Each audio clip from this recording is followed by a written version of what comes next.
In this module, we'll be talking all about influencer marketing. It's essentially Influencer Marketing 101. We'll be teaching you all you need to know about influencer marketing so that after this module and after this course you can then go ahead and actually implement some influencer marketing strategy into your business. We'll be teaching you what it is, how it works, and how you can use it to grow your account and your business today. In this module, Zach is going to take you through the influencer marketing process, from finding an influencer, how to contact them, how to pay them or how to give them free product, etc. And then what I'll be doing is providing a lot of further insight and more deeper insight into the topic of influencer marketing on Instagram from the point of view of an e-commerce brand owner, because I know I have a lot of students on Udemy already, and I assume a lot will be entering this course. So I would love to give my insights about influencer marketing from the perspective of an e-commerce brand owner, rather than someone simply trying to grow Instagram accounts using influencer marketing. I love to talk about my thoughts on influencer marketing and how I use it in my business and the pitfalls that I'd love for you to avoid. Just learn from my mistakes and from my experience through utilizing influencer marketing in my own business. So now we're going to move on to a topic that sparks a lot of interest amongst people on Instagram in marketing circles, and that is influencer marketing. So in this video, we're just going to go through the basics of influencer marketing. Now, it's been around probably for as long as Instagram's been around itself. The basic premise of it is to take an individual who has a respected opinion or an authority on a certain niche and have that person talk positively about a product in that niche, yours, in order to drive revenue on that product and to expose that product to a wider audience based mainly of consumers in that niche. Of course, this isn't something that they do for free. There's payment for this service.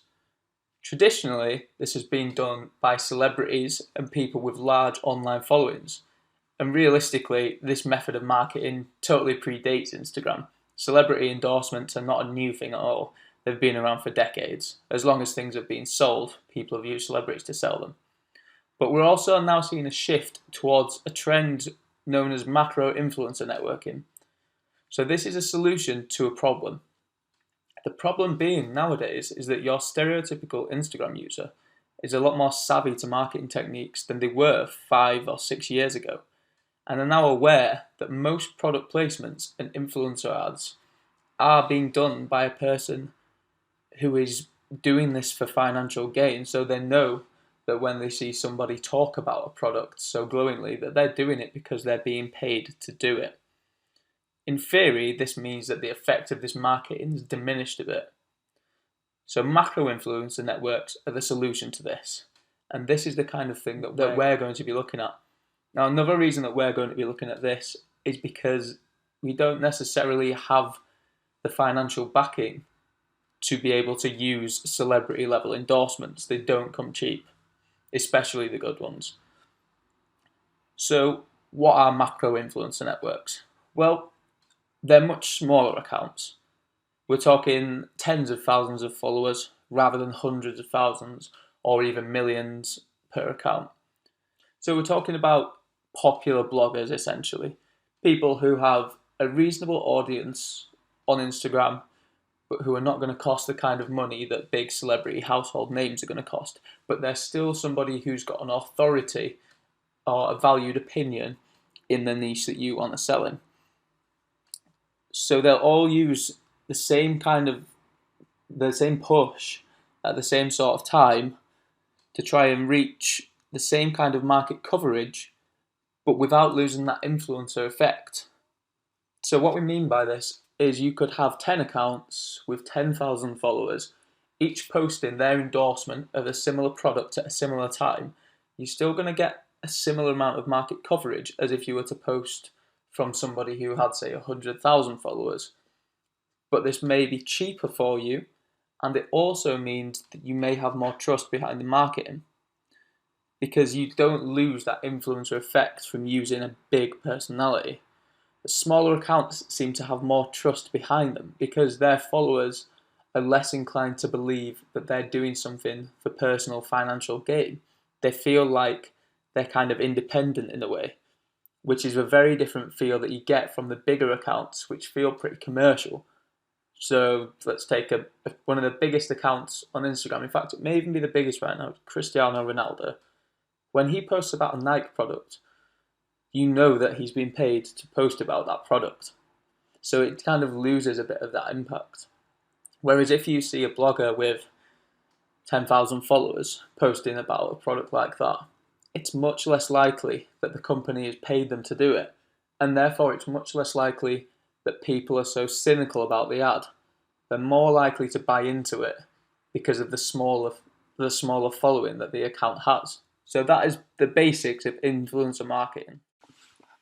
In this video, I want to talk about the two different categories of influencer. So we'll start with large niche accounts. So this is an influencer account, but it's not an influencer in the sense that it's a person. This is simply a large Instagram account based on a specific niche, and that niche is luxury travel. So we have all these photos getting a lot of likes, views, and interaction in terms of comments on the posts. This account is an influencer account. Similarly, we have World of Artists, again another large account, very large, 2.2 million followers. For business and features, email here, and I bet they get a lot of inquiries per day. And again, it's just a really, really, really big account on a specific niche that offers influencer promotions, because they know that they have influence over their followers. They can get their followers to look at things that they're paid to make them to look at. They can get their followers to click a link. If this account posts something, says this is really cool, blah, blah, blah, blah, blah, check it out at this link, a lot of their followers are going to go and check it out at that link. So these types of accounts, they're not necessarily people, but they are influencer accounts in their own right because they're large and they have influence over their followers. Now we go on to, actual influencers in terms of like these are human personalities. These are actual people who run these accounts. This is an account about a person and their life. So I am Laura Y, or I don't even know how to pronounce that. I'm guessing it's Laura. I am Laura. So this is Laura. I've not seen this account before, but she's an influencer. She's got 223,000 followers. She gets a lot of engagement on her photos. And she will do, if I click on a photo, she does shout outs and influencer posts. Made by Heaven, Pima Travels, Savage Isle. Okay, I clicked the wrong thing. Now let's try this.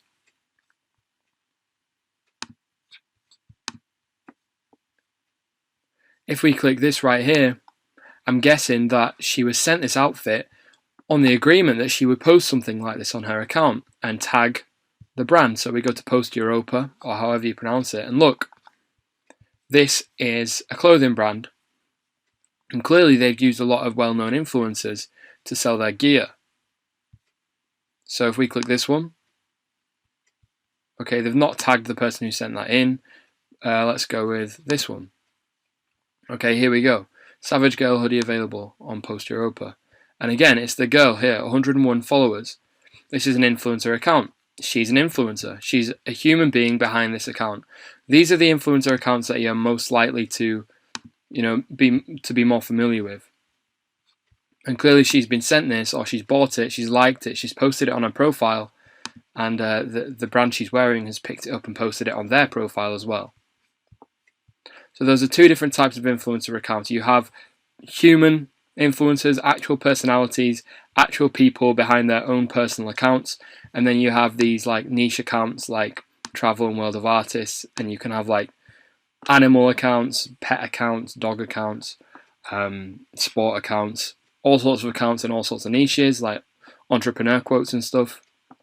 They are another type of influencer account when basically they're just a large account with some influence over the followers, but they're not necessarily about a person and their lifestyle. Now, these accounts don't have as much influence over their followers as You know, these ones with like people behind them. This is another one, Louise Thompson from Made in Chelsea, a UK TV show, 1.1 million followers, and she often does promotions for. Look at this. She does promotions for a lot of different things. So this is W.H. Smith, her own book. So actually, no, she's promoting her own stuff there. But basically, she does a lot of paid promotions and sponsored posts with brands that she likes, and they'll send her stuff and she'll post it out and give them a shout out. So as I said, these human, like actual personality accounts have much more influence over their followers than these like niche accounts. And so the prices reflect that in terms of their rates for promotions and shout outs. So the next obvious step, when you've built up a little list of influencers that you're interested in working with, is to make contact with them and to see if they're interested in working with you. Because it's not a given that they will be. Some people aren't interested in the commercial side of blogging, and some people maybe just won't want to work with your company or your product in particular. So it's important in this first exchange to set a professional tone, because often influencers are pretty young, in some cases like 17, 18 years old, and they can be quite difficult to actually manage if you don't keep on top of your agreements, as they're not very versed in dealing in business environments like you likely will be. They're just kids that are making a little bit of money. There are obviously influencers that are older than this, but a lot of the influencer community on Instagram is pretty young. So if they have an email address attached to their account, either in their bio or in their email contact button that's on the homepage, this is a great first point of call, as the email is a pretty formal method of communication, so it's going to help you set that tone really well. Failing this, because not everybody will have that option on the profile, giving somebody a direct message, or what's known as a DM, is perfectly acceptable in the world of Instagram. So you would do that by either going on their profile and hitting to DM them, or going to your homepage, going into your messages in the top right, and just clicking that plus sign again in the top right. And then you would just type in the user that you want to send a message to here, and then a little text box will pop up for you to type in the message you want to send. And make first message that you send does need to be of that formal and professional tone, but it doesn't need to be like a full contract or asking them to accept anything entirely binding. What it should do is it should set out clearly to them who you are, why you're interested in working with the particular influencer that you've picked, and then inquiring as to whether or not they'd like to work with you. And then from there, it'll probably be a bit of back and forth, and then you'll start to come to some kind of agreement as to how you're going to work. So you've decided that you want to use influencers in order to help push your product. Now you have to select which influencers you'd like to use. Now, if you know your niche particularly well, finding suitable influencers should be fairly straightforward. You might even have a few in mind already. But for those of you who don't, it may take a little bit of digging about to find the right people for your product. It's important that your influencers work in the same, or at the very least, a very similar niche to the one that you're selling in. For example, there's no point trying to get an avocado blogger to try and sell boating memorabilia. It just doesn't fit. The audience overlap is just pretty much nil. So now we've got to find influencers that are in our niche. One way to try and locate these influencers is by going through competitors' accounts. You can see the kind of people that are engaging with the content. Some of them may be appropriate, although it's likely that they're mostly just consumer level accounts, just sort of usual accounts and don't have the following that you're after. Or you can look and see if they've posted any of their own user generated content. And these people are more likely to be candidates. People that are producing good stuff on Instagram, good content, are more likely to have the better followers, the better accounts, and the more authority. Another way that you can look for influencers in your niche is by searching niche appropriate hashtags and having a look for any possible candidates. Go on to the search bar at the top and let's look for one that's appropriate to that. So I'm going to search Instagram marketing. We're going to tap here. So the top ones that are going to come up are the posts that have had the most engagement, so are likely from the biggest accounts. So these are going to be ones like this. Expiring those 70,000 followers. They seem to post a lot of quotes and things. So you might want to go down a little smaller with your account and come into the most recent feed and just have a look through. Any posts that catch your eye, that look good, you might want to click into. You might want to have a look at this. And basically what it's going to take is just a little bit of digging around to try and find some accounts that are good. Another way, once you've found one, that you can have a look for a few more, is if you say, just tap on one of these posts, and we'll come through and we'll click on this user and we'll go into their profile. Now you'll notice next to the follow button on the right is a little drop down arrow. So if you tap that, at first it's not going to be quite as honed, as Instagram doesn't have much information on what you're looking for. But after a while you'll start to notice that very similar accounts to the one you're on will start to pop up underneath here, and the suggestions will give you sort of similar people doing similar things. So this can be a really good way of finding more influencers in your niche once you've found one or two that you like. So basically there's no quick fix to this. You're going to have to take a little bit of time, invest a little bit of patience into looking for the people that you're after and making sure that they fit your niche. But as long as you know your niche well, this shouldn't be a difficult task. It just may be a little time consuming. Once you've located appropriate influencers in your niche and you've contacted them and you've found out that they're interested in working with you, then there's a few ways that we can advance from this point. One of these is to run a kind of affiliate referral scheme. In this kind of scenario, influencers receive a cashback incentive for their promotions.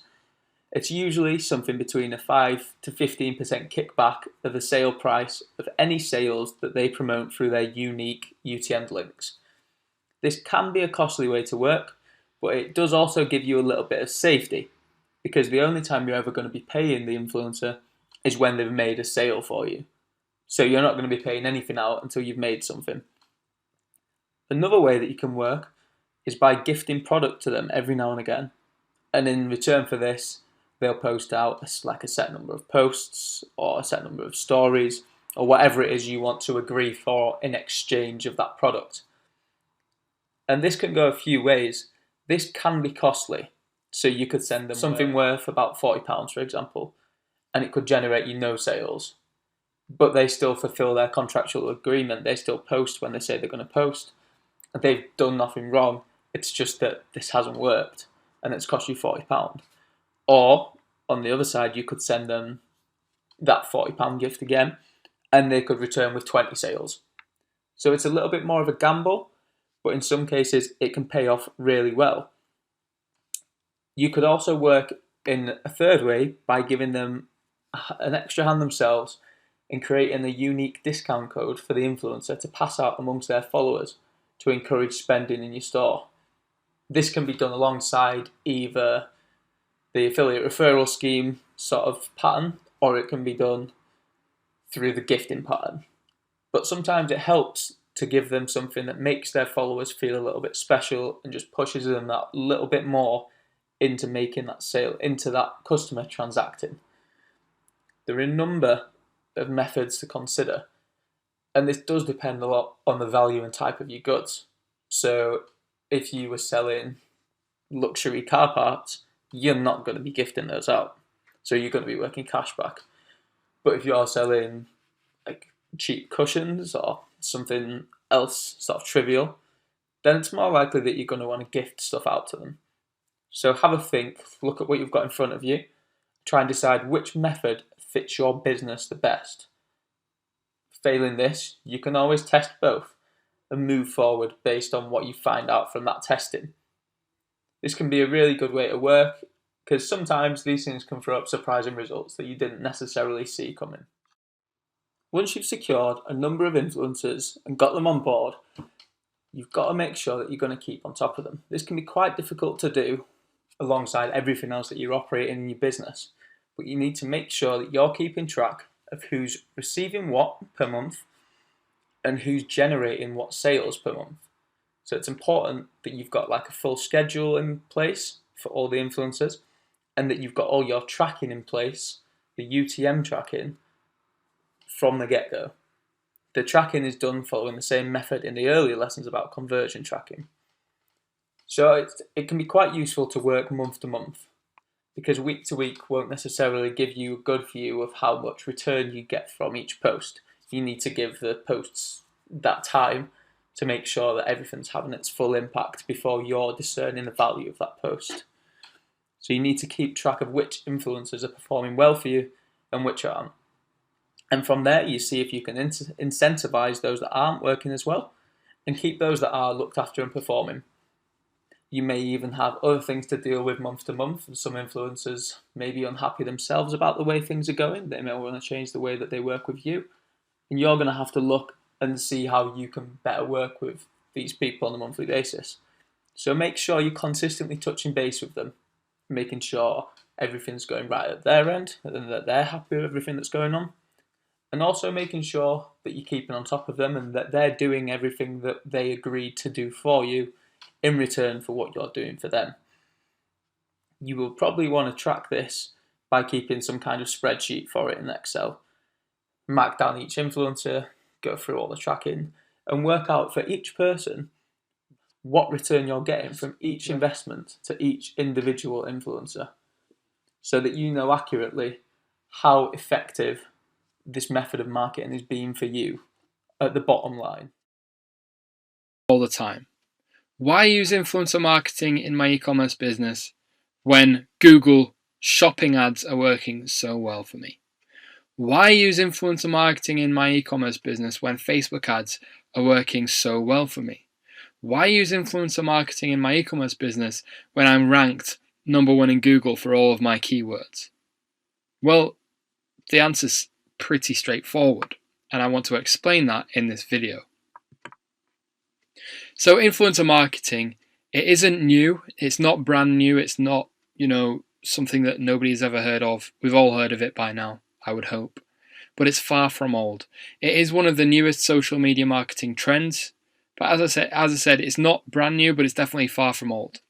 So it's going to be around for a long time in the future.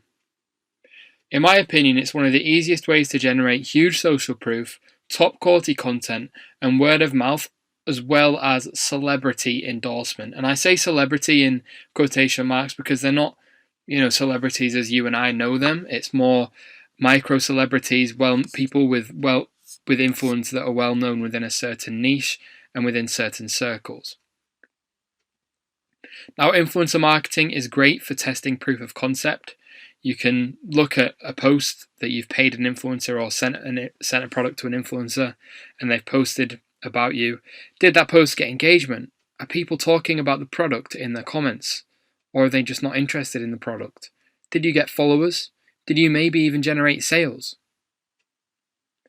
And also, influencer marketing it's longer lasting than ads.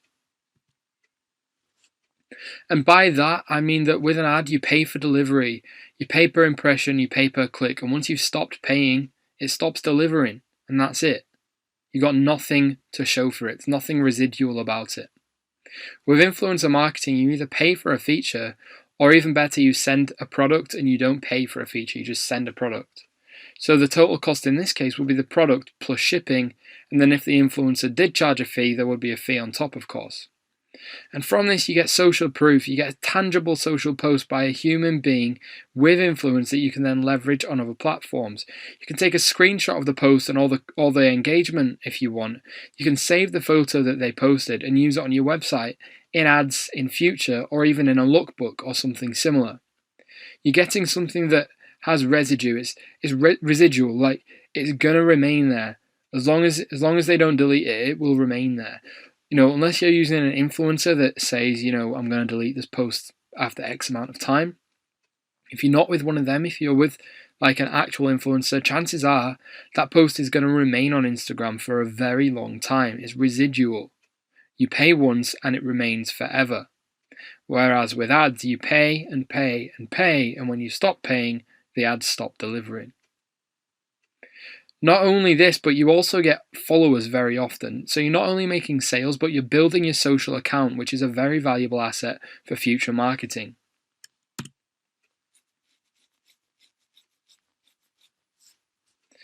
Now, influencer marketing is more stable than Facebook ads. With Facebook ads, there are a lot of algorithm changes that can affect the performance and delivery of your ads.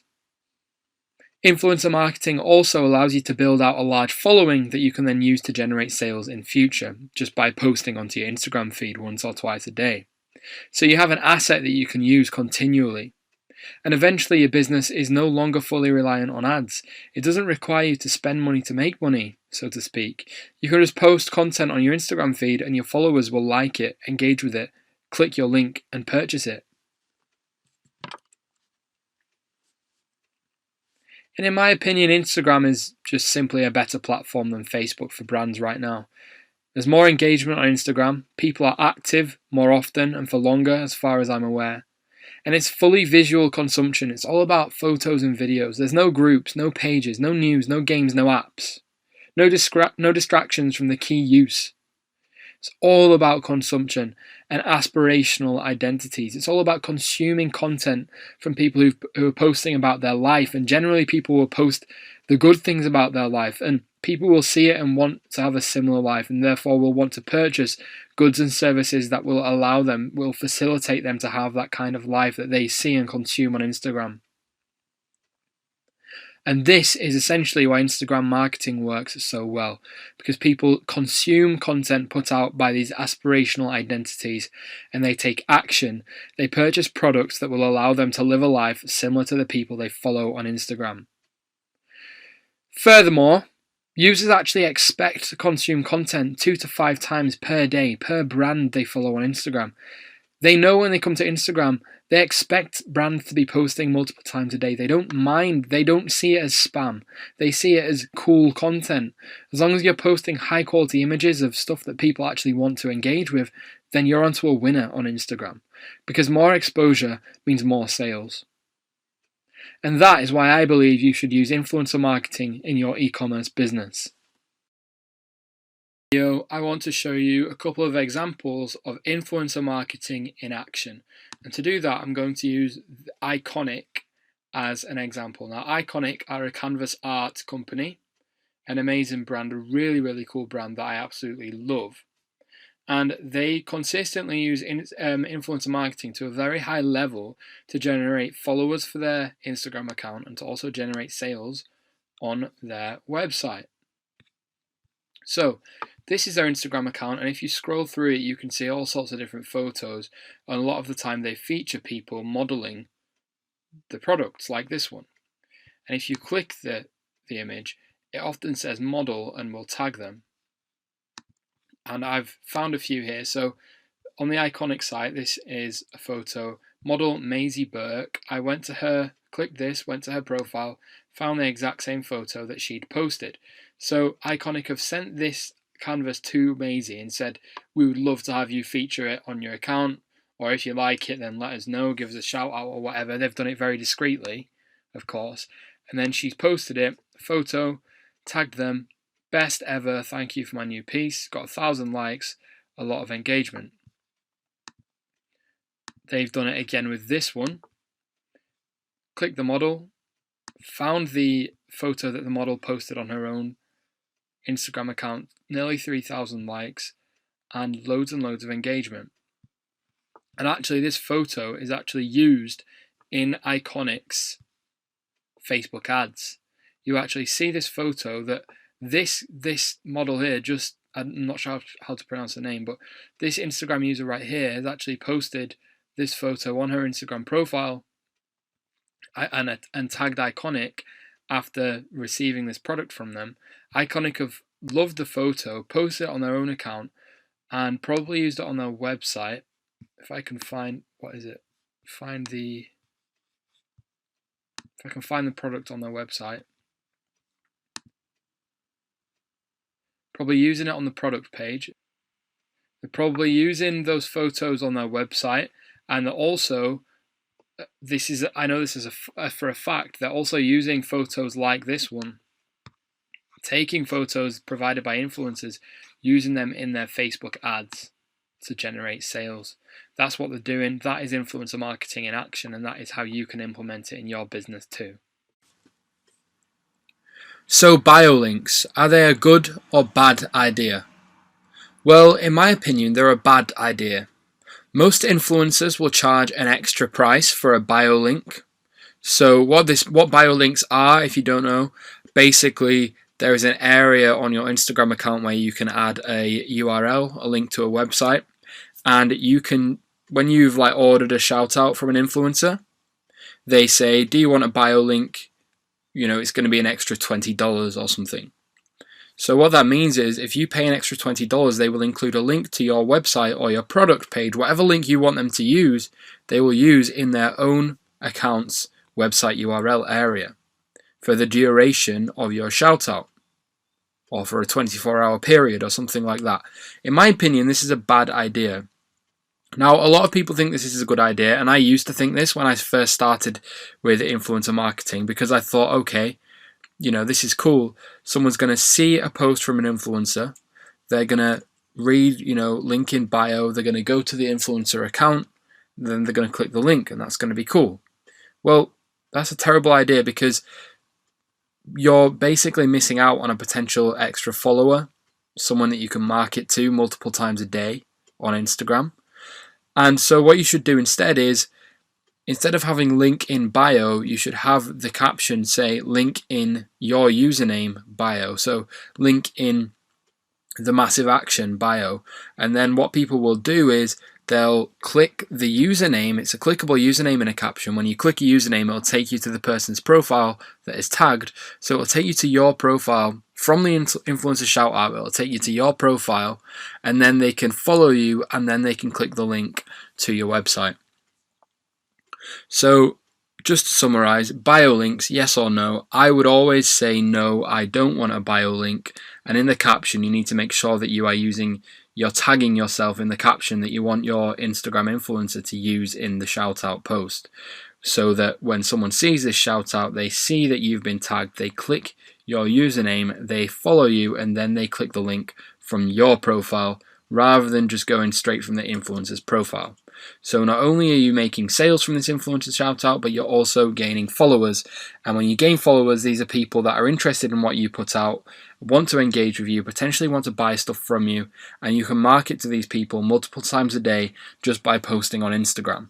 So in my opinion, bio links, yes or no? It's a no from me. Should you pay extra for your shout out to be featured for 24 hours or longer? Now, some influencers, when they do shout outs, they do it and they leave it on their account forever, which is cool, that's fine. But what this refers to mainly is the influencers who leave shout outs up for a couple of hours. They usually leave it up for 4 hours or something like that. And they give you the option of paying extra to have it on for 24 hours. The thing is, this isn't the best idea. Most people charge extra for this, but there's no point in it. There's not much point, because most engagement on Instagram is within the first few hours. In fact, the first hour, the most engagement usually happens, depending on the time you're posting and the time zone of your audience, of course. But the most engagement will happen within the first few hours, and therefore the most sales will happen within the first few hours of an influencer post. There's no point paying extra for hours that are not important, have very little engagement compared to the first few hours, and lead to very few, if any, extra sales. There's no point paying a premium for this 24-hour post. You know, if they're asking you for an extra $20 to be left on for 24 hours, just say, no, I'm okay with 4 hours, or however long they leave a post on their account as standard. In my opinion, there's no point paying for 24-hour premium posts. No point at all. I should also remind you that while we are only focusing on Instagram in this course, if you're interested in influencer marketing, then remember that influencers are everywhere. They're on every platform, not just Instagram. Instagram and influencers tend to go hand in hand because of the nature of the platform. It's a very visual platform. And also simply because that's where influencer marketing pretty much originated, and where it sort of like burst out into the digital marketing scene. But you also have Facebook, you have large pages and profiles with a large following. You have big Twitter profiles and also, actual human Twitter users who have a large following as well. They are influencers too. They're Twitter influencers, not Instagram influencers. You also have Pinterest and YouTubers. So YouTube channels with large subscribers who get a lot of views on their videos and their uploads. A lot of them are sponsored. They'll do shout outs and giveaways in their videos, and they're sponsored by these brands and businesses to do so. And then there's Vine. Vine is no longer around, unfortunately, but Vine is another one. There were influencers on Vine as well. And then you have streaming services like Twitch and Mixer, which I've only just started looking into. These are basically gaming streaming, so it allows people to tune in and watch gamers as they play online live. And a lot of these people have gained very large followings and are now sponsored by all sorts of different companies in all sorts of different niches. So go and check out Twitch and Mixer if those are of any interest to you. So just to summarize, don't get caught in the trap of believing that influencers only exist on Instagram. They exist on all sorts of social media platforms, and if you are getting involved in influencer marketing, it's probably a good idea to check out other platforms for well-known influencers there as well, not just Instagram.